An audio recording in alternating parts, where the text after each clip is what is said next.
les termes le plus adéquats, ça serait potentiellement non blanc.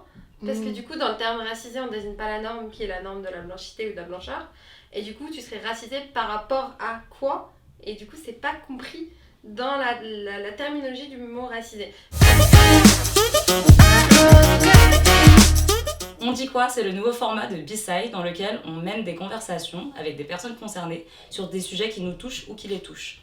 Moi, c'est Chuan. Et moi, c'est Shigeki. On est les cofondatrices de B-Side Media. Est-ce que le terme racisé invisibilise les fossés entre les communautés et dans nos communautés? C'est le thème qu'on va aborder aujourd'hui et on a la chance d'avoir Brittany, Sabrina et Nour avec nous. On a un super panel pour cette première édition de On dit quoi avec Nour qui est donc membre de l'association Unis dans la tête et animatrice en éducation populaire. On a Sabrina, du coup l'autrice de la newsletter The Brown Self et aussi membre du collectif féministe décolonial sud-asiatique Spicy Davies. Et la fondatrice du média Culture Dorée, Brittany, est aussi avec nous. Merci d'être là aujourd'hui, ça nous fait grave plaisir de vous avoir. Pour commencer, pour qu'on soit toutes sur la même longueur d'onde, au-delà d'une définition globale, vous, déjà, comment vous comprenez ces termes? Pour moi, être racisé, en fait, dès que je le dis, déjà, ça me fait tiquer, tu vois. Parce que du coup, pour moi, les termes le plus adéquats, ça serait potentiellement non blanc. Parce que du coup, dans le terme racisé, on désigne pas la norme qui est la norme de la blanchité ou de la blancheur. Et du coup, tu serais racisé par rapport à quoi? Et du coup, c'est pas compris dans la terminologie du mot racisé. Et ce que je trouve par contre intéressant dans le terme racisé, c'est que du coup, ça peut peut-être désigner un processus. Et dans ce cas-là, tu serais racisé par qui? C'était très intéressant de voir comment les femmes, notamment qui étaient blanches, quand elles devenaient musulmanes et surtout qu'elles portaient le voile, elles vivaient vraiment un processus de racialisation. C'est la construction de la figure de l'altérité. C'est ça en fait, le fait d'être racisé ou d'être racialisé, c'est comment la norme construit une figure d'altérité. Et cette figure d'altérité-là, en fait c'est nous. Et du coup, cette figure d'altérité, elle n'a pas le droit de s'autodéfinir. Ça c'est la première chose, c'est eux qui la définissent. Et en fait, c'est la dévalorisation constante de tout ce qui est tout ce qui n'est pas blanc. Je comprends ton analyse. Après, je pense qu'elle est vraiment propre à chaque personne, dans le sens où non blanc, qu'est-ce que ça veut dire? Tu vois, par exemple, moi je suis clairement non blanche. Tu vois, je rentrerais plus dans la question du colorisme finalement. Parce que pour moi, par exemple, toi tu es blanche, toi tu es blanche. Parce qu'en tant que personne noire, on subira des discriminations par toute personne qui est non mélanisée, entre guillemets, à cause du colorisme. Et je pense que c'est des choses que même à l'île Maurice ou en Inde, tu vivras. Tu vois, c'est pour ça que c'est pas forcément... c'est pour ça que moi j'ai du mal aussi avec ce terme, parce que c'est mettre tout ce qui ne correspond pas à cette image du qu'on nous a vendu, du blanc, cisgenre, etc. Et c'est tout le reste qu'on va dire, allez, vous êtes les racisés. Il efface aussi d'autres problématiques qui existent au sein des populations qu'on appelle racisées, comme notamment le colorisme ou encore les conflits qu'il peut y avoir entre les communautés, par exemple, arabes et noires. Puisqu'on met tout le monde dans le même bateau, finalement, on éteint d'autres problématiques qui existent au sein même de ces groupes. En plus de ça, c'est un mot qu'on utilise, mais c'est un mot qui a été inventé par une personne qui était, entre guillemets, non racisée. Donc finalement... c'est intéressant. Moi en fait j'ai été une bonne étudiante, je suis allée sur Google pour voir parce que je me disais tiens ça vient d'où ce mot en fait, et déjà je savais pas que c'était vraiment dans le dictionnaire le mot depuis 2018. Apparemment donc il est dans le dictionnaire et du coup ça veut dire c'est quelqu'un qui subit le racisme et la discrimination. Je l'ai aussi utilisé dans le passé mais c'est vrai que là j'ai arrêté parce que il y a plein de choses qui me posent problème et même en anglais il y a un mot people of color qu'on utilise que j'ai beaucoup du mal avec ce mot aussi parce que même avec racisé c'est comme avec non blanc, j'ai l'impression qu'on est toujours en train de se mettre face à c'est toujours par rapport à la blanchité, c'est toujours par rapport à cette norme là et moi j'ai envie de sortir de cette norme et je comprends que des gens aient envie d'avoir un peu un mot parapluie pour désigner les choses mais en fait la facilité c'est pas... faut pas juste prendre la facilité parce que c'est plus simple de le dire. En fait, faut prendre le temps, comme tu l'as dit, d'adresser, quand on parle d'une certaine population, on dit de quelle population il s'agit parce que sinon, c'est trop vaste. Et en fait, moi, j'ai un autre point de vue par rapport au racisé parce que je sais qu'il y a beaucoup de personnes, je parle de ma communauté, du coup, des personnes origine indienne, sud-asiatique. En fait, on est considéré comme racisé parce que, évidemment, si on regarde couleur de peau et tout, donc on le voit dans l'espace public, on voit qu'on n'est pas blanc. Très bien. Mais par contre, dans nos communautés, il y a énormément de factions, de divisions, il y a les castes, il y a énormément de choses qui font que, en fait, même si on fait partie de ce gros groupuscule de personnes sud-asiatiques dites racisées, il y a d'autres dynamiques de pouvoir dedans. Et si je dois prendre un exemple, par exemple en Angleterre, le Premier ministre c'est Rishi Sunak. C'est un homme qui est d'origine indienne. Il a du coup la ministre de l'Intérieur qui est Suella Braverman, qui est aussi d'origine mauricienne, qui est aussi racisée, couleur marron de peau, etc. Mais ils ont une politique hyper violente, raciste, qui est genre qui dépasse tout entendement. Et en fait, si on met toutes ces personnes dans cette catégorie, en fait, on dit que du coup, ils subissent le même racisme, les mêmes problèmes dans la société, alors que c'est faux.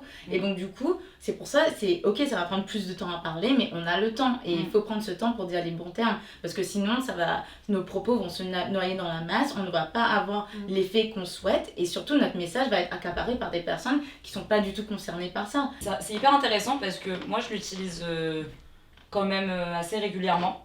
Mais récemment, je me suis posé ces questions du coup de est-ce que en faisant ça, il n'y a pas une sorte d'invisibilisation qui se fait est-ce que c'est même possible d'avoir une lutte intersectionnelle entre nous sans invisibiliser certaines personnes? Ça se voit déjà que c'est compliqué. Je dis pas que c'est impossible, mais c'est compliqué. Donc à partir du moment où juste le mot racisé, déjà, on a des définitions qui sont divergentes et on n'est pas forcément d'accord, je trouve qu'aujourd'hui, c'est très compliqué d'avoir des combats qui sont communs. On peut avoir des objectifs en commun. On subit différentes formes de discrimination, c'est tout à fait... voilà, ça c'est compréhensible, mais on ne le vivra pas de la même façon.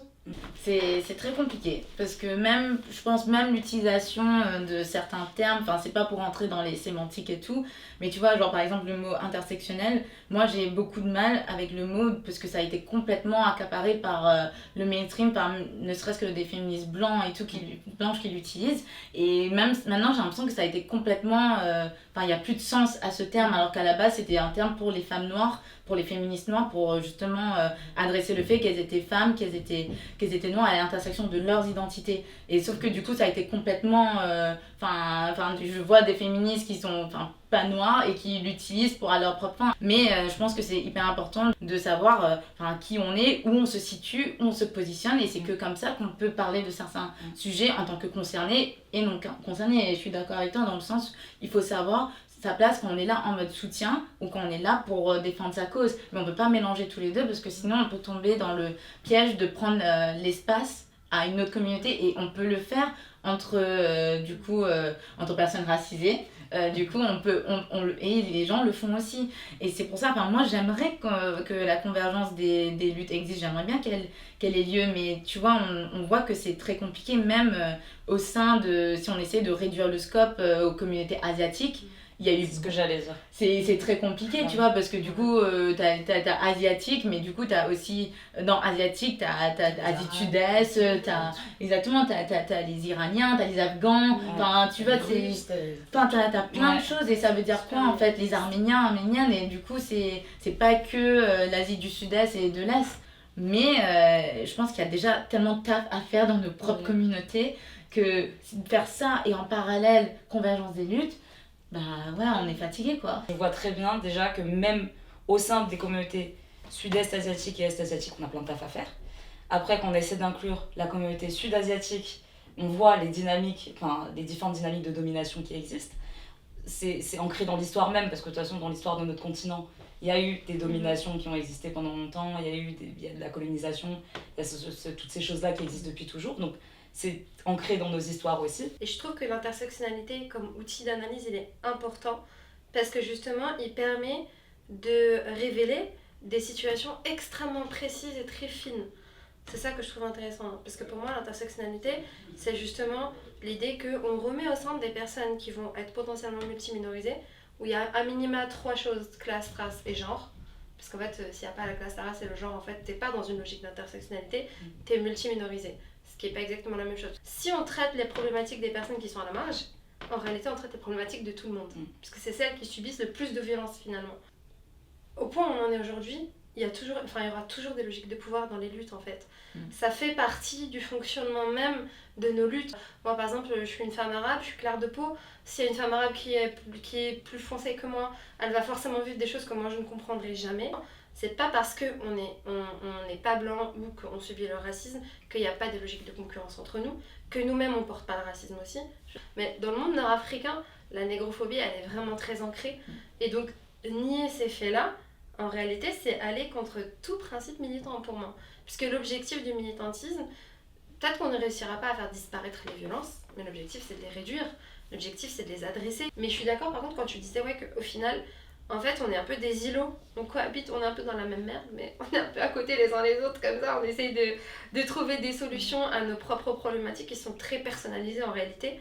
Si je comprends bien vos propos, vous êtes plutôt d'avis que ça invisibilise les différences entre les communautés.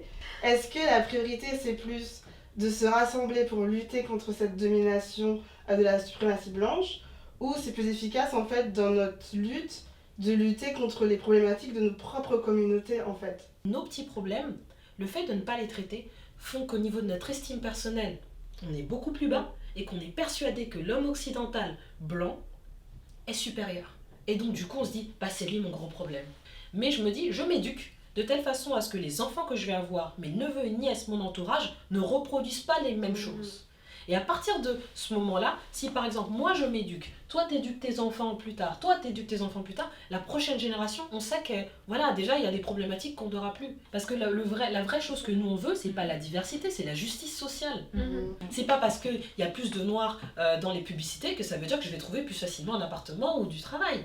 Enfin, l'éducation c'est très important, je suis 100% d'accord, mais le problème c'est que nous on est en train d'éduquer nos gens, entre guillemets, les personnes qui sont sensibles à nos contenus. Donc c'est pas une question pour moi, en tout cas je le vois pas comme une question de nombre. Moi je pense que, je vais donner une réponse très bateau, mais je pense qu'il faut qu'on arrive à faire les deux en même temps.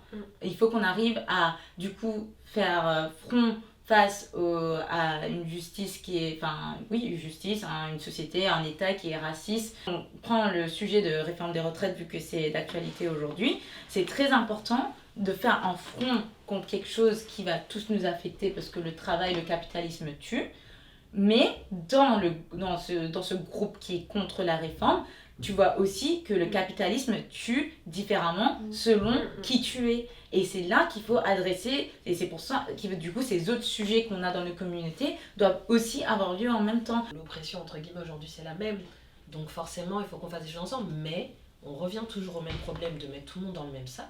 C'est que demain, et c'est pas contre toi, c'est parce que c'est l'exemple le plus récent que j'ai aujourd'hui, on va aller lutter, par exemple, on va se dire, allez, convergence des luttes, noirs et arabes, les banlieusards, si tu veux, on reste dans le cliché, on va aller lutter contre l'oppression blanche. Ok, mais dans ce groupe-là, qui vont aller lutter ensemble, tu vas en avoir qui vont te dire, ah mais non, moi j'ai pas envie d'aller marcher avec des noirs, ou ah mais non, moi j'ai pas envie d'aller avec les arabes, parce qu'on a tel problème qui n'est toujours pas traité. C'est pour ça que je dis l'éducation, c'est important, parce que le fait déjà juste de comprendre qu'est-ce qui s'est passé sur notre continent, comment ça se fait qu'aujourd'hui on vit ensemble, comment ça se fait que il y ait toutes ces injustices, la négrophobie ou le fait de ne pas aimer l'autre, etc. Il faut comprendre d'où ça vient. Et pourquoi les gens pensent comme ça, pourquoi les gens ne s'aiment pas entre eux. À partir du moment où tu comprends ça, tu trouves tes solutions. Et ensuite, on peut aller, on marche tout ce que tu veux. Parce qu'on cohabite ensemble, on est dans le même continent. Nous, on ne veut pas s'essentialiser. Et c'est normal. Parce que nous ne sommes pas un groupe homogène, quel que soit le groupe duquel on parle. Par contre, les personnes en face de nous, la suprématie blanche, c'est ce qu'elle fait.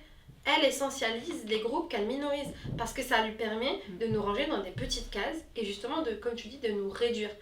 Alors que ce qui est intéressant, c'est de faire à la fois un travail de lutte très global sur la question parce qu'en fait, on vit dans une société où il y a une suprématie blanche. En fait, ça aussi, c'est un fait. C'est pas comme si on avait le choix en fait de dire non, c'est pas eux. Si, en fait, c'est eux. Genre, on n'a pas trop le choix. Et en même temps, il y a la question aussi de redonner de la complexité à nos vies, à nos récits, créer nos propres contenus, comme ça peut être fait. Et nos propres contenus, ils peuvent être que très personnels parce qu'on parle d'un point de vue précis dans une communauté précise. Et ça, c'est hyper aussi important de le situer et de le dire. Mais pour moi, c'est vraiment deux niveaux qui fonctionnent l'un avec l'autre. Et qui font aussi qu'entre nous, il y a des concurrences. Parce qu'au final, aujourd'hui, une personne qui est arabe, elle va être plus écoutée qu'une personne qui est noire. Même par les blancs. Et ça aussi, il faut en être conscient. La suprématie blanche, elle existe même dans nos pays d'origine. Est-ce que tu ne penses pas que le combat de la suprématie blanche, au-delà de la France, elle existe un peu partout dans le monde en fait? La différence en France, c'est que tu n'es plus minoritaire. Vous êtes majoritaire par rapport à, entre guillemets, la suprématie blanche.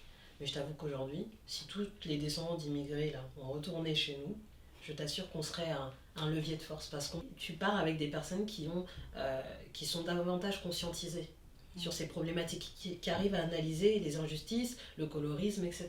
Et je comprends ce que tu veux dire par le fait que si les gens retournent au pays, entre guillemets, pour essayer de changer de choses, mais en fait, pour moi, il y a deux choses qui me viennent à l'esprit. Enfin, premièrement, il y a déjà des gens sur place qui font beaucoup de choses pour faire bouger les lignes, enfin, dans tous les pays qu'on prenne, le continent africain ou en Asie. Et donc du coup, quand je vais parler de ces sujets, je vais parler en tant que personne de la diaspora, je vais pas prendre la place des autres et surtout je vais réaliser, comme tu disais tout à l'heure, de mes privilèges. Parce que effectivement, qui on est ici à Paris, en France, n'est pas du tout la personne qui on est quand on rentre chez nous.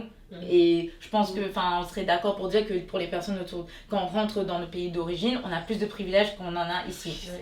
Et alors qu'on vient on a toutes des origines différentes autour de cette table. Donc c'est ça qu'il faut garder en tête. Du coup, j'essaye de me faire mon check à chaque fois quand j'écris, quand je parle, quand je prends la parole sur des sujets, parce que c'est beaucoup trop important et c'est très facile de tomber dedans, surtout dans le milieu militant à Paris où on est beaucoup sur la starification de personnes, d'individus plutôt que de communautés. On peut vite tomber dedans et c'est ça qui fait peur. Et du coup, c'est peut-être un autre truc bateau que je dis, je crois énormément dans le collectif et dans la communauté sur nos causes respectives, mais c'est très dur à gérer toutes ces choses. Déjà en interne tu dois gérer des choses, puis dans le collectif, c'est ultra compliqué. Mais c'est grave intéressant de comparer à, tu vois, quand on est ici et quand on rentre au pays, on sent tout de suite la différence, comme tu dis, de privilèges qu'on peut avoir.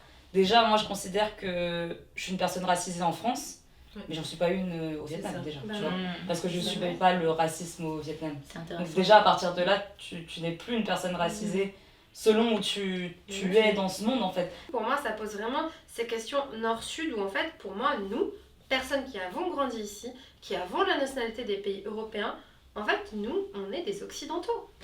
Pour moi, on est des occidentaux racisés pour le coup, ou non blancs. Ou non blancs. Et pourquoi ? Parce qu'en fait, l'Occident est accaparé par une suprématie blanche. Et que c'est eux la norme dans ces pays. C'est-à-dire que nous, on n'est pas la norme. Ouais, mais c'est marrant parce que quand tu vas dans nos pays, les expats ne sont jamais appelés minorités, racisés.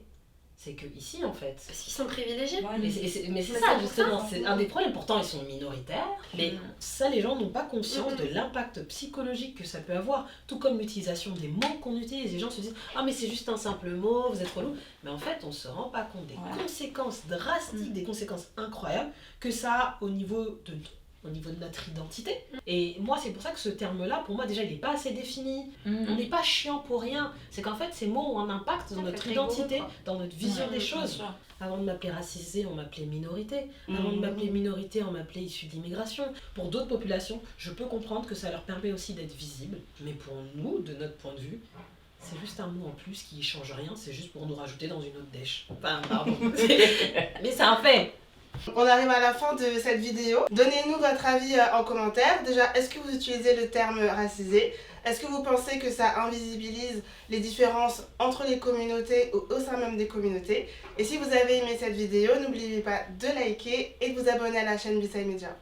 À bientôt sur Bisai Media. Salut.